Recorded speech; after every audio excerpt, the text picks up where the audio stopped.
right, moving along. Speaking of Ben Shapiro, let's move on to Candace Owens. There we go. Candace has some very interesting thoughts about some of the tech oligarchs who are like, completely taking all of our fates into their hands with no input from us whatsoever. So glad to see that she's focusing her mental energy on them. Her take is very interesting, though. Let's take a listen.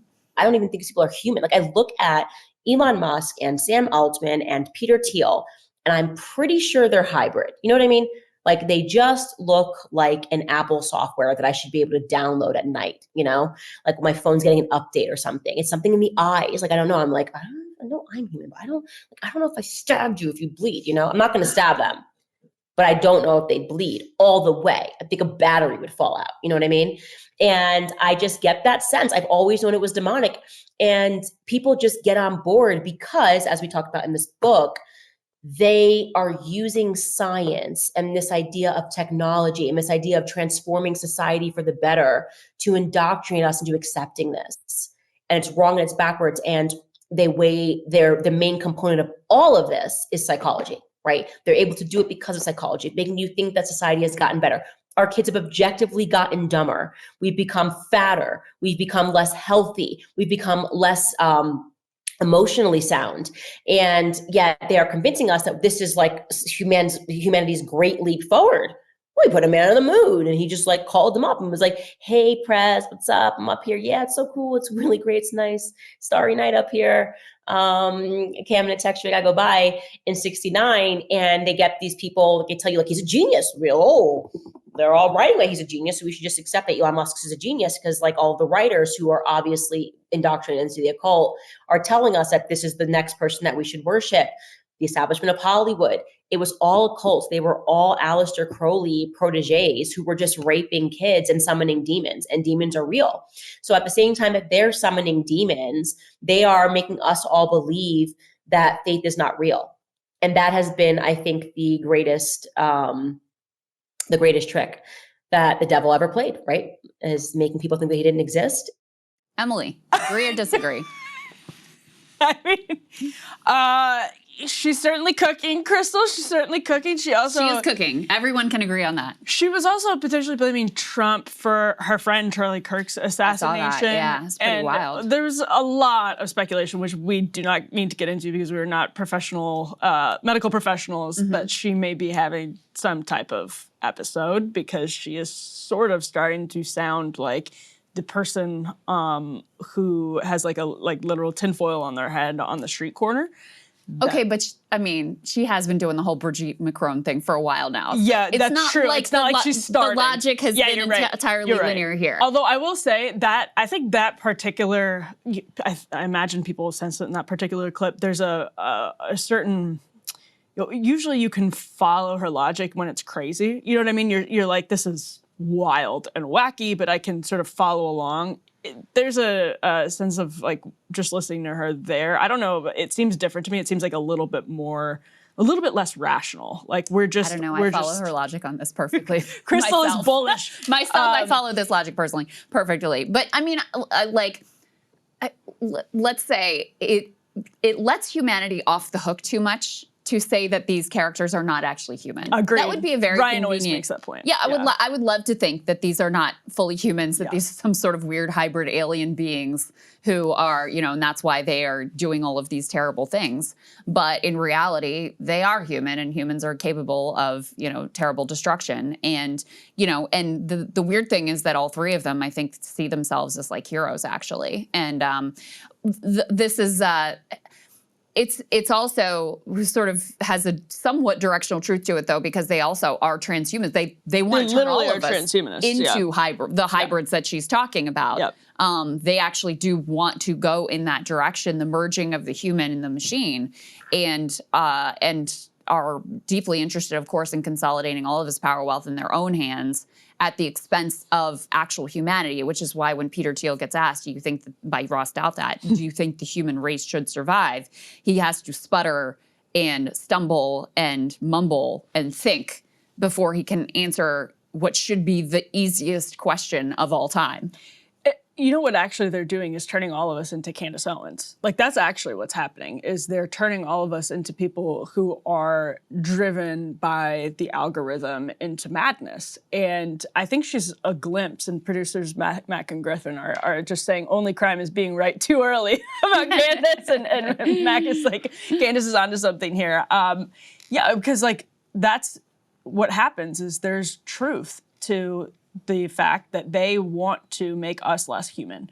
And there's something very human about wanting to make us less human, because it's driven by greed and lust for power and utopianism, which has been with us since the human race has existed. And so this drive for transhumanism is deeply human. And actually, Candace was getting to that when she was talking about the devil's best trick, is making people think that the devil doesn't exist. Like that's what she was getting at with that point.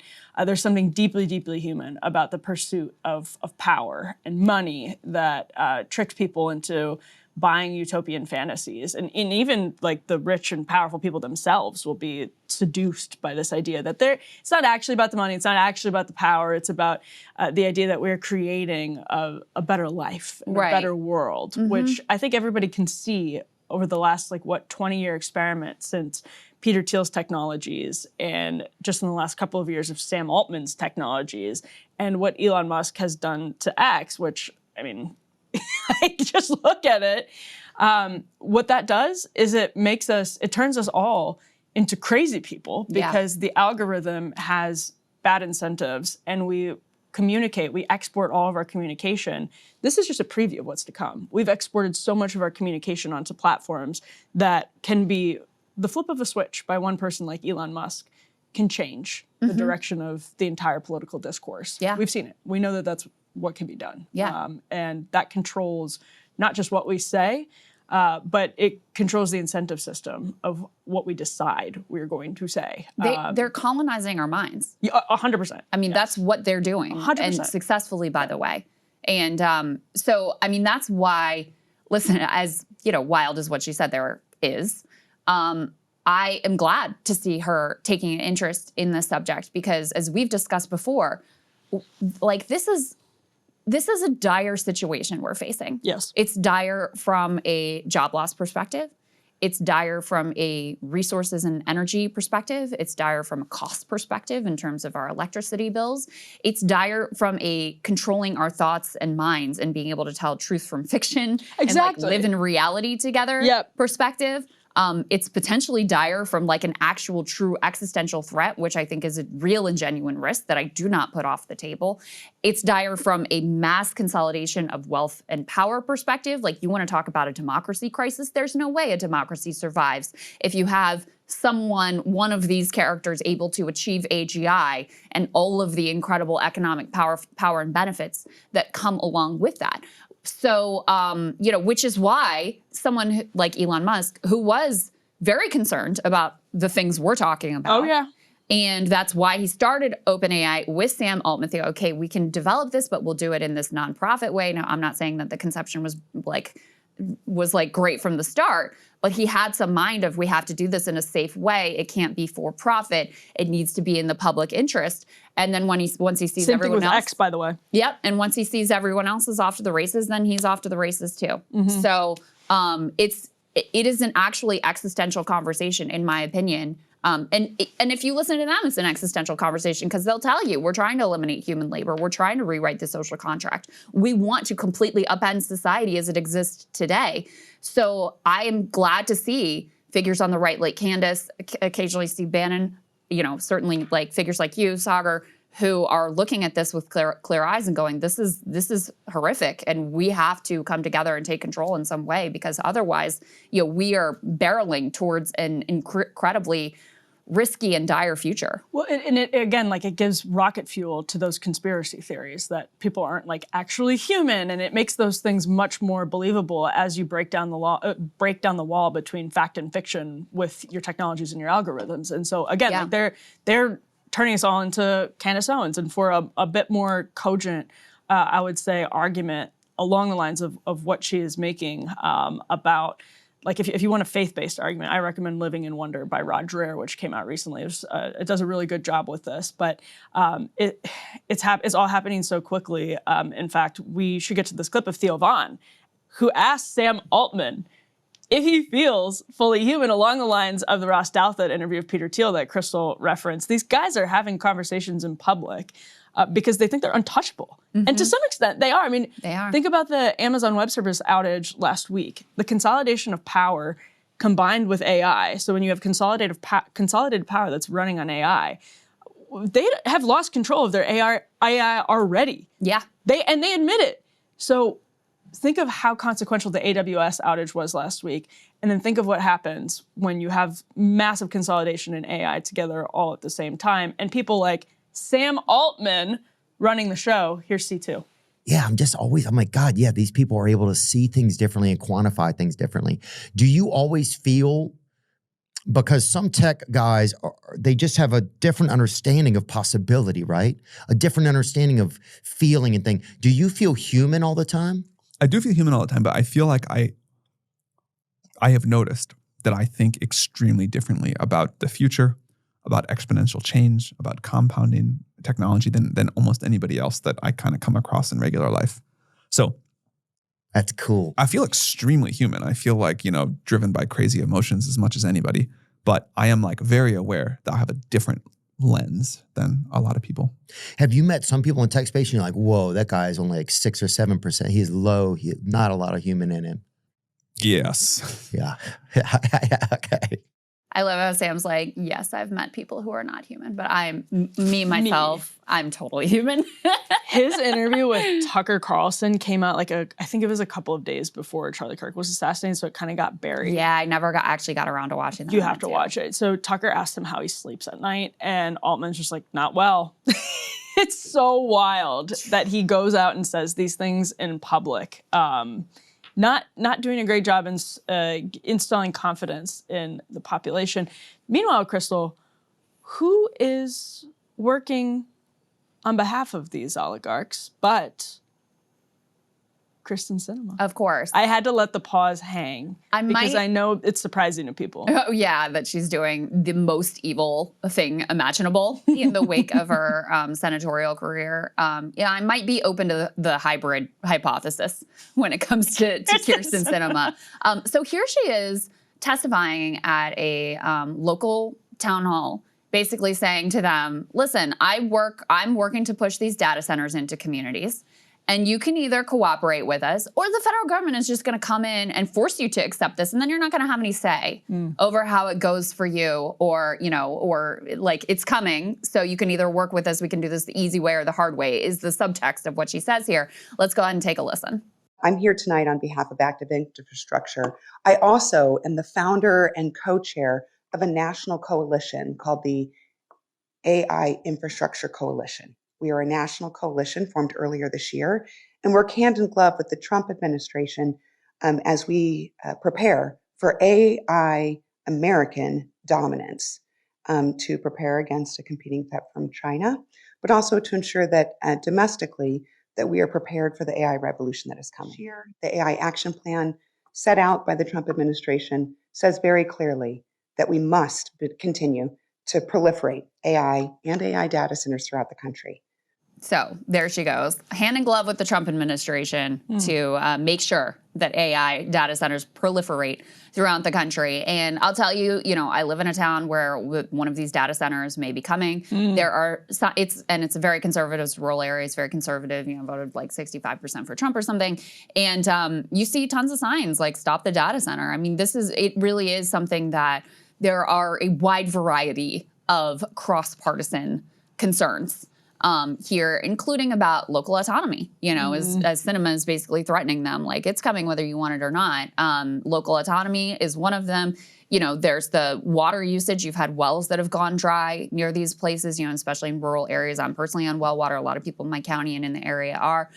You have the noise concern, the light pollution concern. You have the skyrocketing electricity, energy costs. So you have, a lot of just like immediate concerns about these massive construction projects that are just like proliferating across the country, and that, you know, people like her are pushing onto communities that really don't want them. Well, and there was that great Semaphore report, I think it was a Dave Weigel report from a couple of weeks ago, about how this is like the sneaky issue in the midterm cycle, that because so many communities are experiencing problems related to the data centers, that anybody who's actually able to do the anti-cinema here is probably, whichever party is able to do in some of these like congressional races, the anti-cinema approach, that'll behoove them, because in many, many communities, this is becoming a significant problem. And on that note, guess who is on this?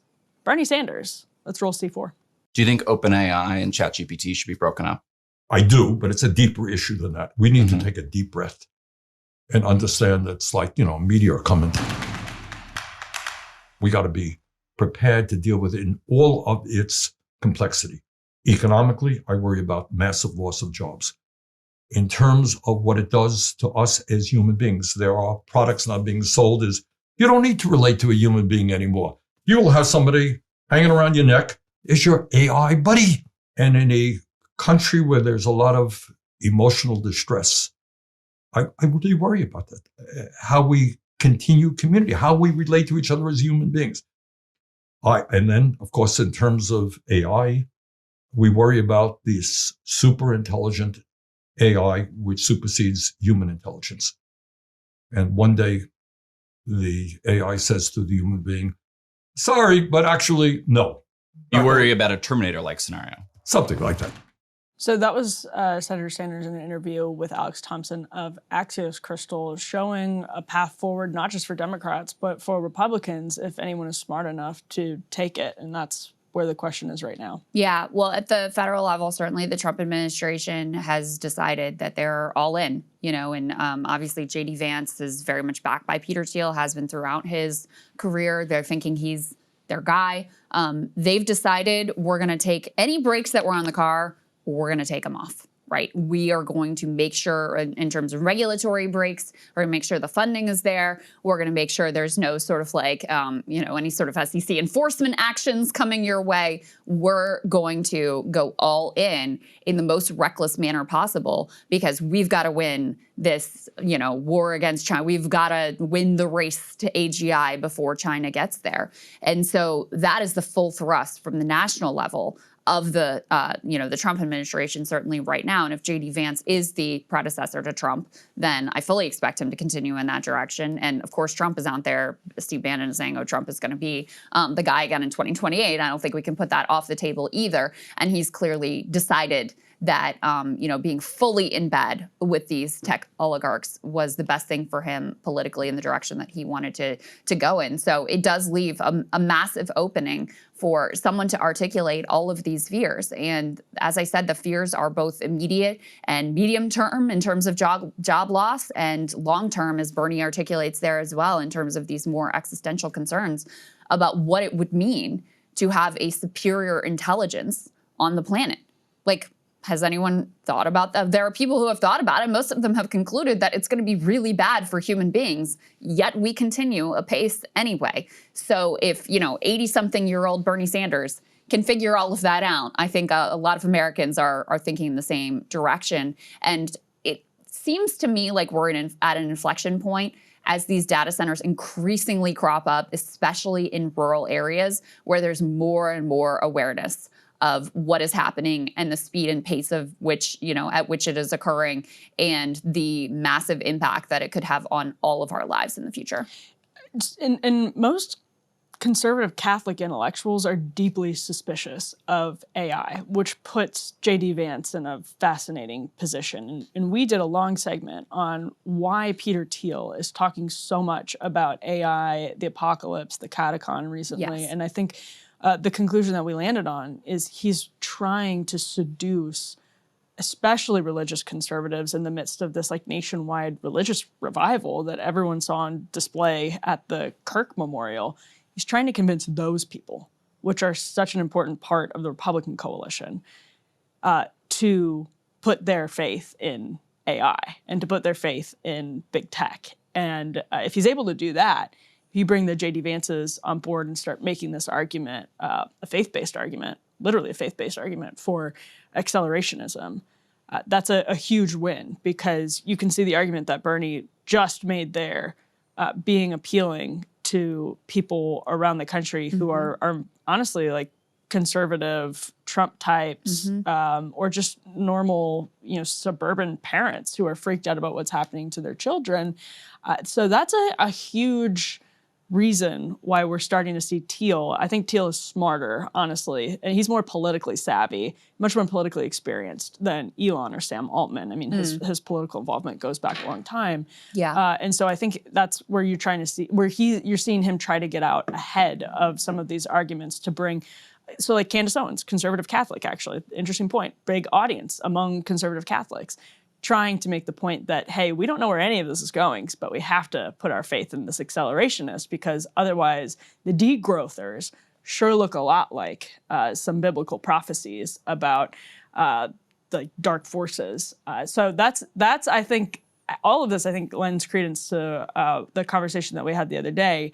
And on top of that, the Trump administration, we heard a lot in the lead up. You probably remember this time last year about little tech, right? Like accelerationism, little tech, we have to open up everything, make a much more liberal, lowercase l, regulatory environment for all of these little tech companies to thrive and to innovate. Krystal, I feel like the regulatory environment right now, since Donald Trump retook office, is pretty much designed to favor big tech. Right, like, are we seeing this flourishing of... The tech itself is designed to favor big exactly. tech. Because at least the theory of all the American companies, DeepSeek proved potentially a different direction as possible, but the theory of all the American companies is basically you just throw as much money at this thing as possible. You build out as many data centers, as much compute as possible, to the tune of hundreds of billions of dollars, and that's the way to win the race. And so, of course, like, you're not going to have some plucky startup that's able to pull that off. Especially not with all the lobbying here that's going on. Yeah. I mean, it's going to be the giant players. And which is why I always thought the little tech thing was complete and utter bullshit. And I think it was complete and utter bullshit. I don't think that Mark Andreessen and these other people that were pushing it are so, like, out of touch with the nature of the tech to not understand that it was going to be the big players that dominate the space. Now, are there going to be, startups that are using the tech and, ancillary? Sure. But in terms of who is developing the core technology, it's going to be one of the giants. And that's why all of these guys have thrown in so hard for it, because they want to be the guy. They want to be the master of the universe. That's the way that they see it. And Emily, your points on what Thiel is doing and your insights into that, I think, are really important for people to understand. Whether or not he believes what he's saying or not, who the hell knows? It doesn't really matter. But he's trying to square the circle of convincing religious people that this technology, which on its face looks anti-creation and anti-human, is actually it's fine. And actually we have to do this. Like, the proper religious course to take, if you're in the Christian faith, is to pursue this at all costs and take all the brakes off the car and just trust that it's going to work out. That is the proper thing to do. Just turn your mind off. All you're concerned, don't worry about it. Right. We just got to go drive this car at 100 miles an hour. Yeah. And it's interesting, because I think a lot of people are engaging with the Thiel argument as it's entirely sincere, and I think it's probably both sincere. He does seem entirely sincere about it, but it's not just sincere. It's sincere in a very particular direction, and there's an audience that he would have a motivation to try and persuade right now. And so I think that's an important lens to look at what he's doing through. Man, what a time to be alive, Krystal. What a time to be alive. Indeed. Hey, if you like that video, hit the like button or leave a comment below. It really helps get the show to more people. And if you'd like to get the full show ad-free and in your inbox every morning, you can sign up at breakingpoints.com. That's right. Get the full show, help support the future of independent media at breakingpoints.com.